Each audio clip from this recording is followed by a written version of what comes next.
Hello दोस्तों।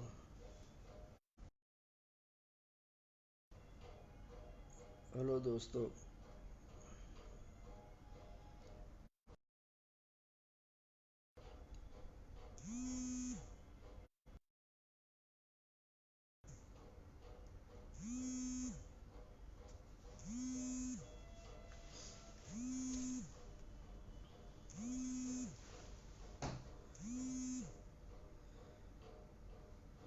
Good morning दोस्तों।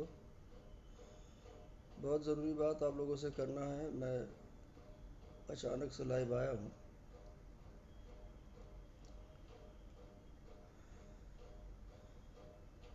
और आप लोग जुड़ जाएं तो फिर,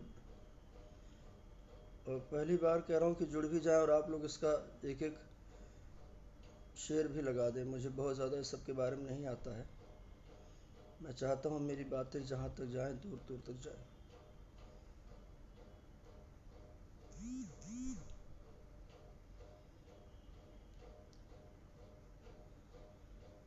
जुड़िए आप लोग, सब लोग।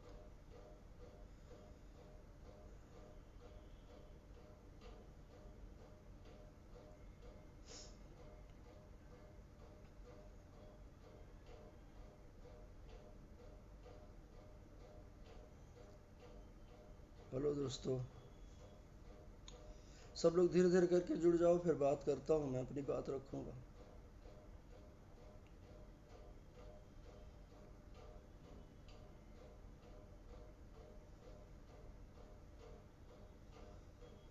दोस्तों, मैं पिछले 2 साल से ना धीरे धीरे करके बहुत परेशान और बहुत मेंटल टॉर्चर में जी रहा हूँ। और आए दिन कुछ ना कुछ बवाल, कोई ना कोई बातें, कोई ना कोई चीज़ें उठती रहती है। और अब टूट चुका हूँ मैं। अब मेरी हिम्मत भी जवाब दे चुकी है। नहीं अब हो रहा है। एक लेवल के ऊपर एक बर्दाश्त की क्षमता होती है, उसके ऊपर नहीं होता है। मैंने क्या बिगाड़ा है किसी का? जब से इस इंडस्ट्री में, भोजपुरी इंडस्ट्री को दोबारा खड़ा किया, लगा रहा। 2003 से लेकर आज तक फिल्में में बनाता रहा। न जाने कितनी लड़ाइयाँ दूसरे इंडस्ट्री के लोगों से लड़ता रहा।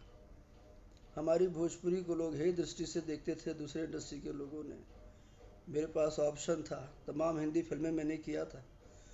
और मैं चाहता अगर तो हिंदी में बड़े बड़े प्रोजेक्ट कर सकता था। मैंने तमाम सीरियल किया, तमाम चीज़ें किया। लेकिन मैंने सिर्फ अपनी भाषा को चुना। मैंने भोजपुरी को चुना। और मैंने कहा इसी को बड़ा करूंगा, और इतना बड़ा करूंगा कि लोग तरसेंगे हमारी इंडस्ट्री में आने के लिए। देखो ना, जब इतनी मेहनत करके आज इतना बड़ा किए हैं, तो इतना टॉर्चर मुझे हो रहा है। कल शाम से लेकर अब तक कम से कम 500 फोन आए होंगे लोगों के। मुझे धमकियां दे रहे हैं, मुझे गालियां दे रहे हैं। खेसारी लाल के नाम को लेकर मुझे गाली दे रहे हैं लोग कि मैं उनका आदमी बोल रहा हूँ, उनका फैन बोल रहा हूँ। क्या करूँ मैं? कहाँ जाऊँ? मैं आत्महत्या कर लूँ? और मेरे पास दूसरा कोई उपाय नहीं समझ में आ रहा है। अगर ये अगर अंत इस बातों का नहीं हुआ, तो मेरे पास एक ही विकल्प है। मैं खेसारी लाल का नाम लेके आत्महत्या कर लूँगा। नहीं जीना मुझे। बहुत बहुत हो गया। जिस आदमी के लिए मैंने इतना हेल्प किया, किसी को नहीं पता है। इतना सब बोलते रहते हैं। मैं कभी नहीं बोला आज तक। हम लोग कभी नहीं बोलते हैं। क्या बिगाड़ा है मेरे बेटे ने? वो काम करता है, दिन रात मेहनत करता है। बड़ी मेहनत से पाल के बच्चों को बड़ा किया है मैंने। थोड़ा सा आज मेरा बेटा काम करने लगा, किसी के बारे में कुछ नहीं बोलता है। ये सब उसके पीछे लगे रहते हैं कोई ना कोई बहाने से। उसकी मेहनत, उसका सक्सेस इस लोगों से नहीं देखा जाता है। क्या इसी दिन के लिए सब कुछ सींचा था, इतना बड़ा किया था, इस इंडस्ट्री में इतना काम किया था। नए नए लड़कों को, नए बच्चों को जितना मैंने ब्रेक दिया है, कोई क्या देगा? इतना काम सबको मैंने दिया है, आज भी देता रहता हूँ। कहाँ जाऊँ मैं? यही खेसारी लाल की दूसरी पिक्चर बन रही थी, देवरा पे मनवा डोले। हमारे प्रोड्यूसर हैं आलोक कुमार सिंह जी। आलोक जी के पास उस टाइम फंड नहीं था, पैसा नहीं था, किसी वजह से उनका पैसा शॉर्ट हो गया, नहीं आया।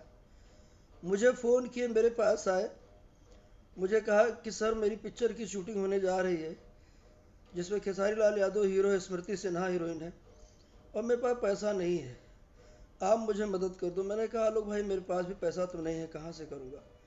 लेकिन मैं सुजीत तिवारी जी जो फाइनेंसर हुआ करते हैं, सुजीत तिवारी जी के पास गया, अपनी गारंटी लेके मैंने 45 लाख रुपया दिलाया, तो वो पिक्चर बनी, वो पिक्चर रिलीज हुई।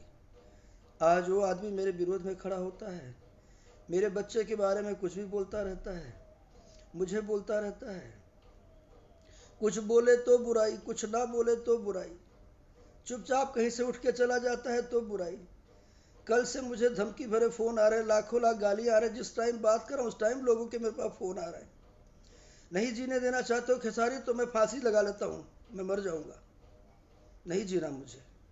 तुम चाहते हो ना सबको तोड़ के रखना तो तोड़ दो, मैं हार गया। मैं पब्लिकली बोलता हूँ कि तुमसे मैं हार गया, बस हरा दो मुझे। तुमको अगर इसमें जीत है तो तुम जीतो बेटा, मैं तो अगर तुम्हें जीतने के लिए तो काम किया हूँ, नहीं करना होता, अगर तुमसे लगाव नहीं होता तो नागिन जैसी पिक्चर में कभी अपना पैसा लगा के तुम्हारे साथ नहीं बनाता है। आज भी तुम्हारे जीवन का सबसे बड़ा हिट फिल्म है। चिंटू अगर किसी के नाम के आगे जी लगाते हैं तो भी बुराई है। अरे एक तरफ लोग मुझे भाई बोलते हो तो तुम लोगों को चाचा तो वो बोल नहीं सकते हैं, क्योंकि जब हीरो पैरलर हो जाता तो कहाँ किसी को कोई चाचा बोलेगा। तो भैया बोल नहीं, भैया कैसे बोलेगा रिश्ते में, जब तुम खुद ही बोल रहे हो कि हम चाचा, तो भैया कैसे बोलेगा। तो जी लगा सकता है। अरे इतना ना मजबूर करो कि कोई कुछ भी कर ले। ईश्वर ने बहुत कुछ दिया है तुमको भी, तुम्हें भी 2 औलाद है, मत तंग करो। आगे वो भी तुम्हारे भी बच्चे बड़े होंगे। क्या हो गया यार तुमको, कितना क्या करूं। फोन भी किया 3-4 दिन पहले, मैंने कहा भाई कोई दिक्कत है तो बताओ, मैं बैठता हूं, आप लोग बताओ मैं क्या करूं। मैं रात भर सोया नहीं हूं, रात भर मेरे पास फोन आता रहा है। नहीं बोलते हैं कि चलो एक इंडस्ट्री की बात है, कहाँ हर बार जाके लोगों से बातें करो। जिस जनता ने प्यार किया, अगर आप लोग प्यार नहीं करते तो मैं यहाँ थोड़ी पहुंचता। बहुत मेहनत की है, बहुत मशक्कत की है। और एक चीज़ बताएं आप लोगों को कि इतने फ़ोन आ रहे, इतनी गालियाँ, इतनी धमकी आ रही हैं। मैं एक बात बहुत क्लियर बोलना चाहता हूँ कि अगर मुझे या मेरे बेटे को कुछ भी हुआ है, उसका जिम्मेदार सिर्फ खेसारी लाल यादव होगा। खेसारी आप इतना मत टॉर्चर करो कि मैं आत्महत्या कर लूँ, और मैं कर लूँगा अगर आपने मुझे बहुत टॉर्चर किया, इससे ज़्यादा तो मैं नहीं जी सकता। अगर चाहते हो कि आपको हिट करने के लिए या आपकी फिल्म में पैसा लगवाने के लिए या इतने लोगों को काम देने के लिए या इतने लोगों को इस्टेब्लिश करने के लिए अगर ये सज़ा होनी चाहिए तो मुझे दे दो सज़ा। मैं अब नहीं जीना चाहता, मैं इतना इससे ज़्यादा इस जिल्लत से नहीं, इससे नहीं जीना चाहता। हर बार कोई भी बात आएगी राजकुमार पांडे दुश्मन, राजकुमार, अरे मैं कहाँ का दुश्मन हूँ, किसका दुश्मन हूँ, क्या दुश्मनी मैंने की है, क्या कहा है मैंने, क्या दुश्मनी मैंने किया हुआ है। कोई कुछ नहीं बोलता, कहीं कोई कुछ नहीं बोलता है। काजल ने काम क्या पिक्चर में कर लिया, इतना प्रपोगंडा करवा दिया। अरे काजल को मैं लेकर आया था ट्रक ड्राइवर में, काजल के साथ 6-7 पिक्चरें मैंने बनाई है। उसके बाद जब मेहंदी लगा के रखना के समय अनंजय रघुराज मेरा गाना देख के गया, जब देवरा भैल दीवाना के टाइम, तब देखा कि अच्छी लग रही लड़की, तब लेकर गया, तुम्हारे साथ उसकी जोड़ी बनी, तुम काम किए। अब क्या दूसरी जगह कहीं काम नहीं कर सकती है। हम लोग किसी को काम नहीं करेंगे, किसी को रख के क्या करेंगे। यही मेरा दोष है। इस दिन के लिए मैं इतना सींचा, इतना इस इंडस्ट्री के लिए इतना काम करता रहा कि मुझे बैठ के रोना पड़ेगा, आत्महत्या के लिए सोचना पड़ेगा। मत मजबूर करो। मैं रात में 3-4 बार सोचा कि मैं लटक जाऊं पंखे से, लेकिन मैं बहुत कुछ सोच के नहीं किया। मैं बहुत ज्यादा टूट चुका हूं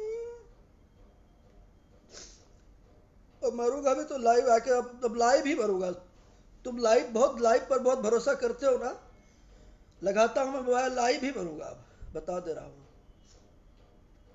तुम चाहते हो ना कि तुम, अरे क्या हो गया यार।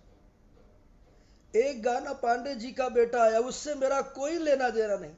उस गाने को लिखने वाला सुमित सिंह चंद्रवंशी, उस गाने का प्रोड्यूसर राधे श्याम गुप्ता, प्रजापति उसके, नरेश प्रजापति उसके प्रोड्यूसर, उसके डायरेक्टर अजय झा, उसका म्यूजिक डायरेक्टर छोटे बाबा, उसको भी तुमने कहा कि राजकुमार जी ने गाना बनवाया है।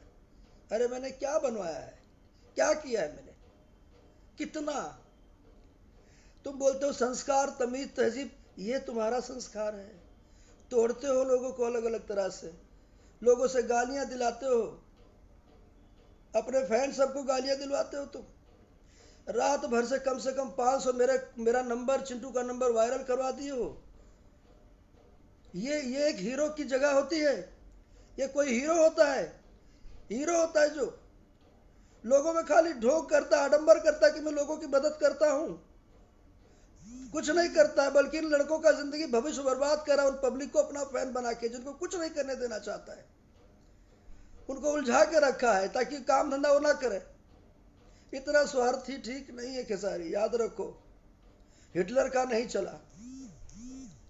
मत करो ऐसा। तुम आए थे, तुम्हारा कोई विरोध किया था? रवि किशन जी थे, मनोज तिवारी जी थे, दिनेश लाल यादव, निर्वा जी आए तो उनका किसी ने विरोध किया? सबने मदद किया। पवन सिंह आए तो उनका कोई विरोध किया? पवन सिंह जी का भी सबने मदद किया। तुम आए, 4 हीरो थे, 4 हीरो के बीच तुम्हारा सबने मदद किया। तुमसे पहले चिंटू की पिक्चर आई थी, देवरा बड़ा सतावेला, चिंटू का गाना हिट हुआ था, जीन छोड़ के पहना सलवार,